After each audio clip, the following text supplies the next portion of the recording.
Bienvenue chers amis au cœur de l'émission Homo Micro. Homo Micro, l'émission qui se prend en mots. Au cœur de la culture LGBT, QI+, Brahim Naik Balk, entouré de ses chroniqueurs, inonde de couleurs les ondes depuis 2004. L'aventure continue avec cette nouvelle émission qui commence maintenant. Bonjour à toutes et à tous, ravi de vous retrouver pour la première émission de l'année. L'équipe de Mon Micro vous souhaite une heureuse année avec plein d'ondes positives. France Culture vient de mettre en ligne un documentaire sonore, Félix, Love Me Not, qui raconte l'histoire troublante et très émouvante de Félix. En 2013, Félix devait quitter Erevan, la capitale arménienne. Un bar LGBT où il travaillait avait été incendié par des extrémistes homophobes qui avaient menacé toute la communauté. Contraint de quitter son pays pour rejoindre Paris, Félix s'est retrouvé passagèrement à la rue avant d'être pris en charge par l'association Le Refuge, puis arrive par trouver une colocation. Alors qu'il paraissait se reconstruire dans la capitale, Félix meurt d'une overdose en décembre 2017, lié peut-être à une soirée de chemsex, alors qu'il avait 23 ans. L'écriture de ce récit est signée Didier Rothbettoni et Nathalie Battus à la réalisation, un duo que l'on connaît bien sûr depuis maintenant quelques temps, qui est à l'origine de plusieurs documentaires sonores, entre autres quand la création raconte le sida. Didier Rothbettoni et Nathalie Battus, qui a connu en personne Félix, dressent un très beau portrait et très sensible d'un jeune homme mystérieux qui était réservé ou secret et parfois même extraverti, comme le décrivent un peu dans le documentaire ses amis. Comment c'était déjà ? Ah oui, ça c'était sur une appli, c'était Tinder je crois. Puis on avait commencé à parler, puis je l'avais dit si je c'était d'aller prendre un verre. J'étais dans un jour comme ça, je savais pas trop quoi faire, j'ai dit pourquoi pas. Il était arrivé avec 3 quarts d'heure de retard, je m'en rappellerai tout le temps. On était pas très loin de Bastille et on avait été dans un bar qu'il aimait bien du côté des Halles. On était arrivé, il connaissait le gérant. C'est là qu'il a emmené toutes ses conquêtes. Et du coup, il m'avait parlé vaguement de sa vie. J'avais juste compris qu'il enchaînait les petits boulots, qu'il était arrivé d'Arménie. Il était étudiant aussi, semble-t-il, à Paris 8, si mes souvenirs sont bons. Et voilà, et du coup, c'était quelqu'un qui m'avait assez touché par sa gentillesse déjà. Et puis sa sensibilité. Voilà. C'est quelqu'un de très sensible, Félix, malgré l'image qu'il pouvait donner, mais quelqu'un aussi qui pouvait être assez cassant, je pense. Et voilà, et donc du coup après on s'était revus. Il aimait beaucoup sortir, il aimait... Oui, même si c'était pas toujours facile dans sa vie, je pense qu'il était heureux. Oui. Déjà, le recherche des appartements à Paris, qu'on connaît tous. Recherche de travail sans vraiment savoir bien parler français. Toutes les petites choses qu'on se rencontre quand on arrive dans un autre pays, dans une autre ville, avec les gens qui n'ont pas les mêmes codes. Donc, je pense que c'est les problèmes assez évidents et c'est les problèmes d'adaptation aussi, je pense. Je pense qu'en arrivant à Paris, oui, tu comprends que c'est plus libre, mais tu as encore tes habitudes, tes anciennes habitudes que voilà, il faut pas trop s'afficher, il faut pas se présenter tout de suite. Bonjour, je suis gay. Vu que je viens de Russie, on a un autre rapport par rapport à notre sexualité. On ne s'exprime pas trop, on est très réservé déjà à la base. Tout le monde est refoulé là-bas, donc t'as pas tout de suite un bouton qui te change. Tiens, maintenant je peux être libre. T'es toujours dans sa bulle et tu dis c'est mes problèmes. Il travaillait dans une pub de notre ami. Il était serveur dans cette pub. Barman, je sais pas, il travaillait là-bas. C'était notre endroit queer, et puis on allait tout le monde là-bas, et puis on on connaissait tout le monde. Il n'y a pas beaucoup des homosexuels en Arménie. On connaît presque tout le monde. Le bar était fait avec l'aide de toute la communauté presque. Et puis Thomas, avec un jeune homme, il tenait le bar. Et puis c'était un endroit très amical, libre. Il a voulu avoir des belles pages Instagram. C'était très important pour lui. On a fait beaucoup de selfies, beaucoup de photos. Je me souviens qu'il aimait bien faire des photos genre torse nu. Je pense qu'il aimait aussi être liké par ses followers, etc. C'est vrai qu'on sortait beaucoup en soirée et que je l'ai déjà vu avoir des instincts un petit côté un peu destructeur, je trouve, en soirée. Je sais que la première fois qu'on avait été en soirée, on avait été chez un de ses amis. Et rien qu'avec l'alcool, déjà sa consommation d'alcool m'avait impressionné. Et il était vraiment très mal. Et on était parti en boîte et je l'avais perdu pendant 1 heure. Et je l'avais retrouvé, mais dans un état où il avait clairement dû prendre une substance ou deux. Et du coup, même moi, j'avais senti qu'il y avait un risque pour sa santé à ce moment-là. Du coup, j'avais insisté pour qu'il rentre chez lui. Du coup, je l'avais raccompagné. Mais c'était un peu l'ambiguïté de Félix, quoi. C'était qu'il avait un petit côté fragile. Un peu. Je pense que ça devait peut-être le rassurer, ce genre de consommation. Mais après, chaque fois, il me disait que c'était exceptionnel, qu'il allait arrêter, qu'il allait se calmer. Mais après, j'étais un peu... le but, c'est pas d'arrêter, c'est juste que quand tu te sens que tu vas pas bien, Félix, à un moment, il faut arrêter, pas s'enfoncer encore plus. Et d'ailleurs, notre dernière dispute, c'était à ce sujet-là. Et il s'était effondré dans la rue, en larmes. Enfin, il était pas très bien, il avait des substances, je sais pas trop ce qu'il avait pris. Et il était en larmes dans la rue, en train de dire qu'il gâchait tout et que qu'il était juste là pour tout gâcher, qu'il détruisait toutes ses relations. Du coup, je disais que non, c'était pas forcément ça, Félix. Mais après, en plus, on sentait qu'il voulait s'en sortir. Enfin, c'est l'impression que j'avais. Même son travail avec Ed, par exemple, je pense que ça lui redonnait un sens un peu. La manière dont il m'en parlait, c'était un peu la petite lueur qui lui redonnait l'espoir, quoi. Moi, j'étais au courant qu'il avait testé des produits stupéfiants, bien avant en fait. Il y avait au moins 4 ans, mais je ne croyais jamais qu'il le prenait régulièrement, on va dire. Lui, comme il n'en parlait pas beaucoup de sa vie, pareil pour les produits, il n'en parlait pas. Par exemple, le fait qu'il avait commencé l'ecstasy aussi, moi je l'ai appris 3 semaines avant qu'il est décédé en fait. C'est 3 semaines avant qu'il s'est livré à moi. Et c'est là en fait que j'ai eu le déclic. Parce qu'en fait, la façon comment il s'exprimait, pour moi, ça voulait dire clairement qu'il n'arrivait pas à en prendre du plaisir autrement. Parce qu'il m'a dit que quand il ne le prenait pas, il n'arrivait pas à danser, il n'arrivait pas à parler à personne et qu'il était triste. Et en gros, il n'arrivait plus à faire la fête. Le mot chemsex est un mot valise qui veut dire chemical sex. C'est-à-dire c'est l'association entre chemical qui veut dire produit chimique, donc drogue, et sexe qui veut dire ce qu'on veut.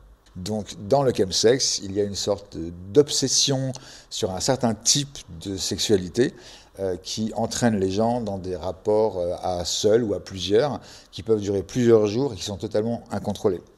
Donc cette perte de contrôle, c'est un petit peu le but, puisqu'on ne prend pas des produits psychoactifs pour autre chose que perdre le contrôle puis le reprendre. Enfin, c'est toujours un jeu qu'on connaît bien.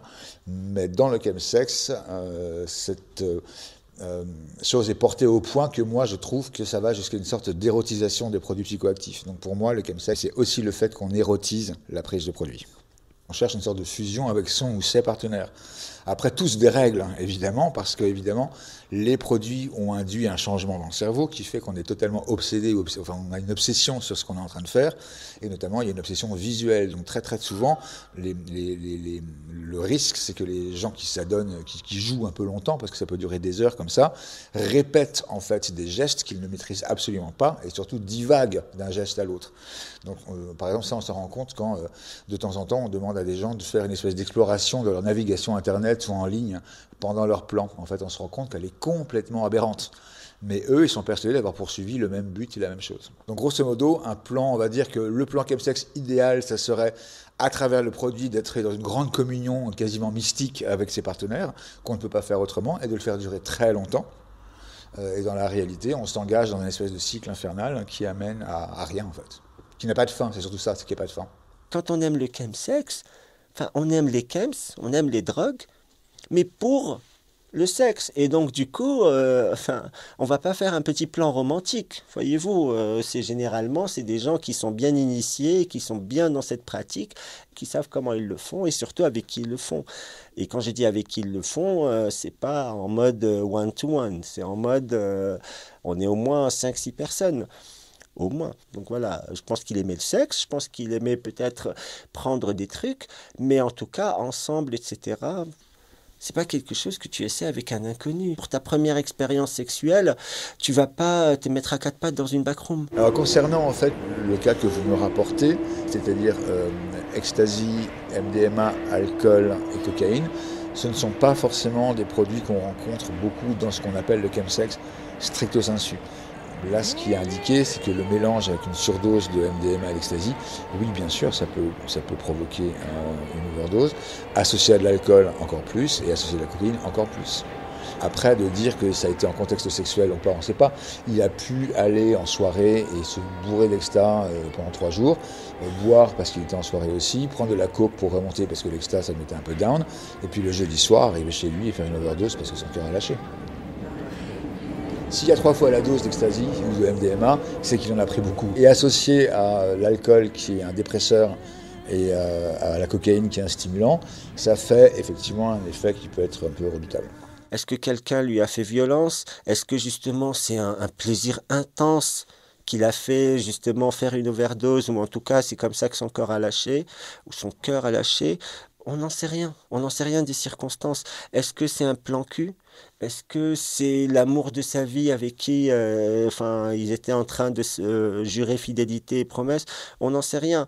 Est-ce qu'il a été agressé? Est-ce que justement il s'est trop amusé? Est-ce qu'ils étaient 2? Est-ce qu'ils étaient 10? En fait, toute l'interrogation, elle est là. Avec qui a-t-il pris ça? C'était certainement pas avec ses amis les plus proches. Même dans le pire des scénarios possibles, ils auraient appelé les secours ou quelque chose. Là, il a été laissé dans cet état-là. Il a été laissé pour mort. Peut-être même qu'il a été laissé mort. Didier, merci de revenir parmi nous et de nous retrouver donc à l'antenne. Tu es écrivain, journaliste et depuis 2 ans producteur sur France Culture. Tu nous présentes aujourd'hui Félix Love Me Not. Alors, qui était Félix et comment est-il devenu, je dirais, le sujet central de ce doc? Félix est un destin à la fois très singulier et qui en même temps croise plein de questions qui concernent plein de monde dans la communauté LGBT. Félix est un jeune homme qui est donc né, comme tu le disais, en Arménie dans les années 90, qui est obligé de quitter son pays comme beaucoup d'autres gays ou lesbiennes ou trans, parce que l'Arménie c'est un pays dans lequel il y a énormément d'homophobie, même si c'est pas écrit dans la loi. Il n'y a pas de loi contre les gays et les lesbiennes, mais la société, la religion, les familles sont extrêmement homophobes. Il y a une vraie pression. Et donc Félix travaillait dans le seul bar LGBT d'Erevan, et ce bar, en 2012, est attaqué par des nationalistes homophobes qui le détruisent. Et Félix, comme plein d'autres, décide de quitter son pays, de quitter sa famille, de quitter ses amis pour aller continuer ses études et continuer, ou en tout cas prendre sa vie en main ailleurs. Et ailleurs, ce sera, après un passage par Prague, ce sera Paris. Ouais. Alors, voilà. Donc ça, c'est un peu le début de l'histoire de Félix. Et puis c'est l'histoire d'une reconstruction. Et puis l'histoire, à un moment donné, de la rencontre avec la drogue et peut-être, sans doute, avec le chemsex et puis une fin prématurée la veille de Noël en 2017. Donc voilà, c'est ce destin-là qui est un destin, comme je le disais, très singulier, très personnel, très intime, très particulier, qu'on a voulu essayer de raconter avec Nathalie. Et en même temps, c'est un destin qui raconte plein d'autres histoires, celle d'être obligé de quitter sa famille, celle de l'isolement, celle de comment on se reconstitue une famille avec de nouveaux amis dans un pays étranger, comment on se reconstruit sa vie, et puis comment, à un moment donné, on rencontre un destin tragique. Voilà. Et puis la question du chemsex, elle résonne énormément aujourd'hui dans nos communautés. Donc c'est un peu tout ça qu'on a essayé de mettre en lumière à travers ce documentaire. Alors ce documentaire dure 57 minutes, donc un documentaire radiophonique très passionnant et très émouvant, donc le dernier, donc j'ai eu le privilège d'écouter pour préparer cette émission. Alors, comment vous l'avez construit? Donc, il y a eu un certain nombre de témoignages. Comment vous avez organisé un peu ce rendez-vous? Est-ce qu'au départ, vous aviez un angle que vous avez donc discuté ensemble avec la réalisatrice pour mettre en avant votre travail? Il se trouve que Nathalie a connu Félix. Elle l'a rencontré dans quelques soirées et comme beaucoup de gens qui l'ont connu, c'est un garçon qui l'a beaucoup marqué et sa disparition l'a vraiment beaucoup touché. Et Nathalie, on se connaît, comme tu le disais, depuis quelques années maintenant. On a fait plusieurs documentaires pour France Culture ces dernières années ensemble et on avait envie de collaborer à nouveau et on cherchait une idée, on cherchait un sujet qu'on aurait envie de traiter. Puis elle m'a parlé de l'histoire de Félix et de son envie à elle de lui, alors rendre hommage, c'est peut-être un grand mot, mais d'évoquer sa mémoire, de laisser une trace de son passage. Et en discutant, on a eu l'idée de lui consacrer un documentaire qui serait à la fois basé sur les témoignages des gens qui l'ont côtoyé, de ses amis, d'autres expatriés, d'Arméniens encore en Arménie ou d'Arméniens venus en France, mais aussi d'essayer de trouver des spécialistes des questions qu'on était amenés à aborder, que ce soit celle que j'évoquais tout à l'heure, l'exil, les demandes d'asile, le chemsex. Donc voilà, on a essayé de marier ces deux approches-là, l'approche extrêmement personnelle de Félix, de son parcours à travers les gens qu'il a connus, et puis un parcours peut-être plus global avec des interventions, ou en tout cas documentation plus large. Et puis le troisième élément qu'on avait très envie de mettre en évidence dans ce documentaire, c'était à quel point Félix n'était pas seulement juste un jeune homme anonyme, mais que c'était aussi quelqu'un qui avait une vraie, une vraie poésie en lui, une vraie créativité, et on le ressentait très bien en feuilletant son compte Facebook ou son compte Instagram, sur lesquels, à côté des photos, il écrivait des sortes de petits haïkus à la fois drôles, nostalgiques, poétiques, et voilà, et on a essayé dans le documentaire, au milieu des témoignages, au milieu des analyses, au milieu des ambiances musicales qui étaient celles de Félix, de glisser par-ci par-là certains de ces très très courts poèmes qu'il écrivait, souvent en anglais, et qui viennent un petit peu ponctuer comme ça son parcours et donner un contrepoint plus créatif, plus poétique, plus inventif à son histoire. Alors, au fur et à mesure de l'écoute, Félix devient, pour ceux qui l'écouteront, de plus en plus attachant, tout en gardant, on va dire, cette part, justement, et tu en parlais, de mystère. Est-ce que c'était un effet que vous recherchiez dans votre travail, dans la mise en place de ce documentaire ? Mais non, pas du tout. En fait, les choses sont venues en se construisant très difficilement parce qu'on a enregistré tous nos entretiens pendant les périodes de confinement, donc c'était très compliqué d'avoir des rendez-vous avec les gens, de pouvoir les voir. Ouais. Donc il y a beaucoup de choses qui sont faites au téléphone, mais un petit peu contraint et forcé. On a fait aussi ce documentaire à un moment donné où c'était très compliqué parce que l'Arménie était en guerre à ce moment-là, donc les personnes, les Arméniens et Arméniennes qu'on essayait de joindre, n'étaient pas très disponibles, ou n'avaient pas forcément envie de parler de quelqu'un qui était mort il y a 3 ans, ils avaient d'autres priorités en tête et on peut le comprendre. Et puis aussi on s'est heurté à quelque chose qu'on n'avait pas du tout prévu là non plus, c'est à quel point Félix avait beaucoup marqué tous ceux et toutes celles qui l'ont croisé, qui l'ont fréquenté, mais à quel point c'était un garçon très généreux, très expansif, très attachant, et à quel point il avait livré très peu de choses de sa vie. Oui. Ce qui fait que même des gens qui étaient très proches de lui nous répondaient sur plein de points quand on leur posait des questions très précises. Ah ben ça on sait pas, ah ben ça il nous en parlait pas. Sur des choses très importantes de sa vie. Donc en fait, il y avait plein de mystères dans son parcours, il y avait plein de non-dits qui revenaient en permanence, il y avait plein de choses qu'on n'arrivait pas à percer, plein d'hypothèses contradictoires ou qui venaient se cumuler. Et voilà, on a essayé de maintenir ça dans le documentaire, de maintenir ce côté très mystérieux de Félix, très à la fois il était très à l'écoute des autres, très présent pour les autres, et il livrait assez peu de lui-même. Oui, alors justement, à ce propos, un passage qui m'a vraiment marqué, un de ses amis pense aussi qu'il ne le connaissait pas vraiment, et ce sentiment d'être tout le temps entouré, mais il était tout le temps seul. C'était Félix dans l'ensemble, ça. Oui, c'est ça, c'est exactement ça. C'était un garçon extrêmement sociable, un très grand nombre d'amis. Enfin, c'est incroyable, même depuis la diffusion du documentaire a commencé hier sur le site de France Culture et sur les applis de podcast. Et j'ai déjà pas mal de retours de gens qui me disent j'ai connu Félix, et c'est incroyable comment on retrouve le mystère de Félix, comment on en apprend plus sur lui, des choses qu'il ne nous avait jamais dites.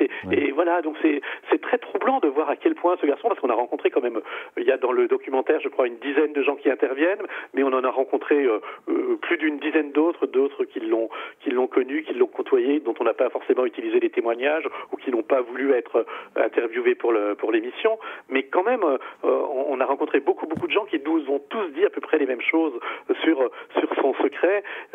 Et voilà, je trouve que c'est très beau d'ailleurs en même temps d'être à la fois c'est un peu tragique d'être très entouré et très seul en même temps, mais je crois que c'est le lot quand même de beaucoup de jeunes gays, de jeunes lesbiennes, de jeunes trans, d'être dans des groupes et dans des familles, et en même temps d'être toujours renvoyés un peu à leur solitude et à leur sort, quoi, et d'être un peu livrés à eux-mêmes ou à elles-mêmes.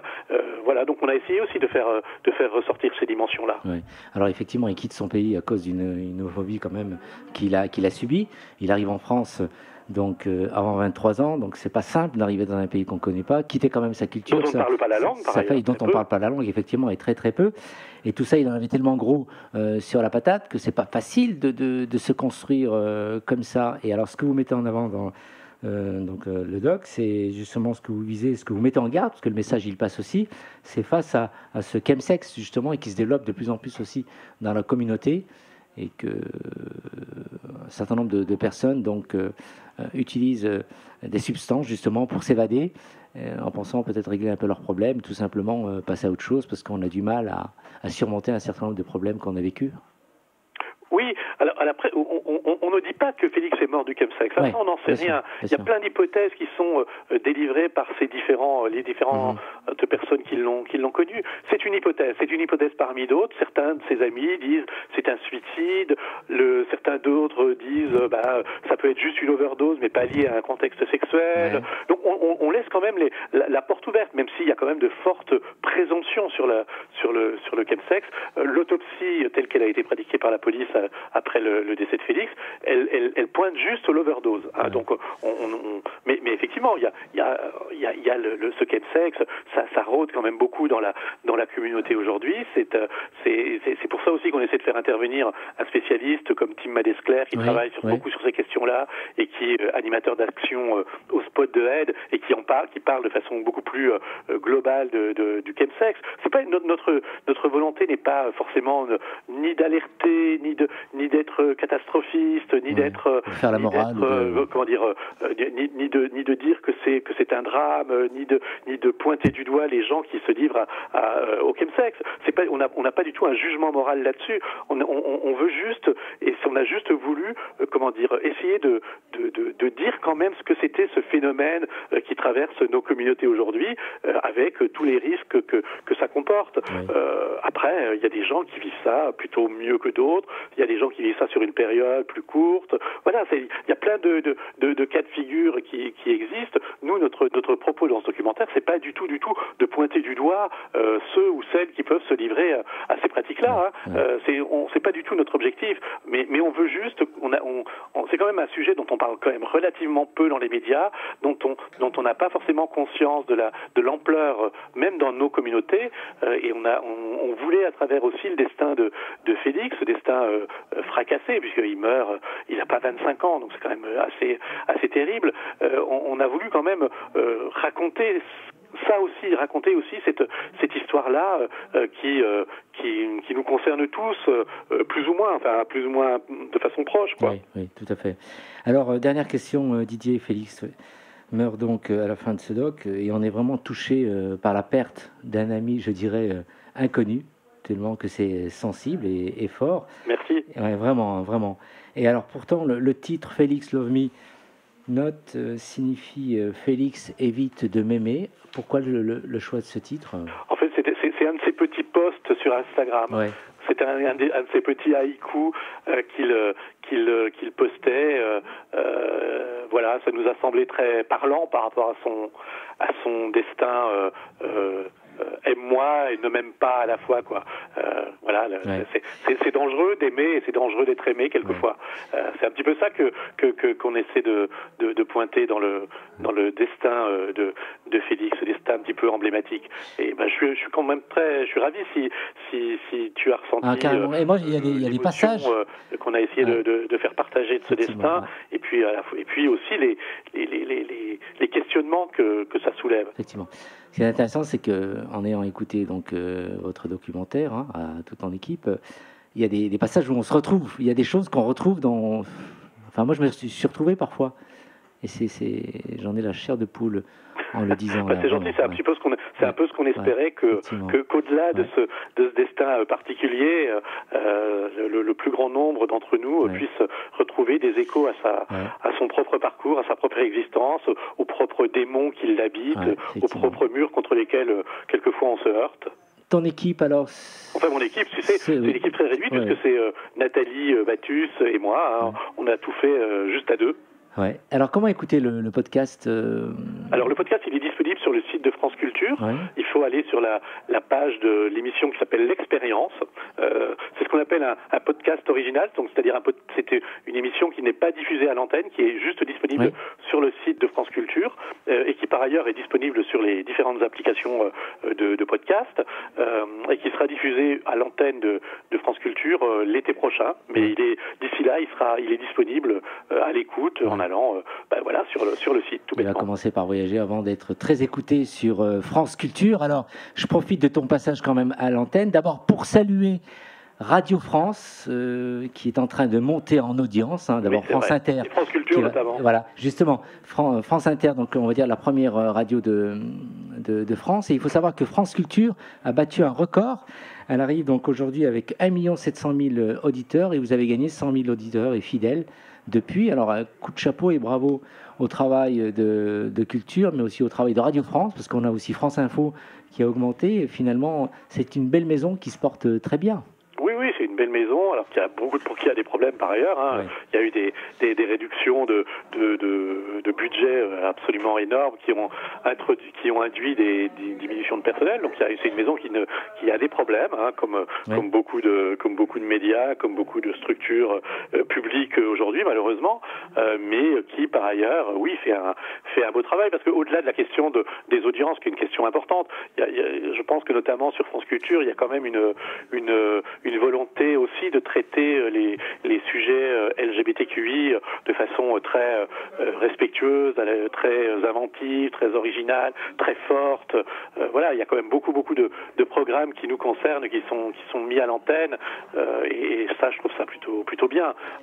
Et voilà, et je crois qu'on est un certain nombre de producteurs et de productrices aujourd'hui à travailler régulièrement sur ce type de sujet à France Culture, à essayer de proposer des documentaires, des émissions sur les thèmes qui nous sont chers et à les faire passer à l'antenne. Et ça, c'est quand même une révolution depuis quelques années, quoi.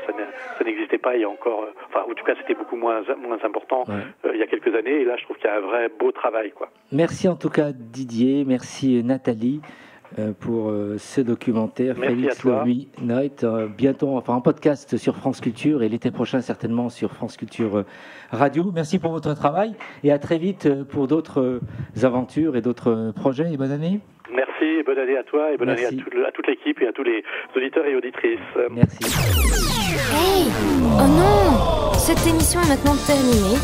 Mais un conseil, retrouvez l'ensemble des podcasts d'Homo Micro, l'émission qui se prend au mot, sur toutes les bonnes plateformes de streaming.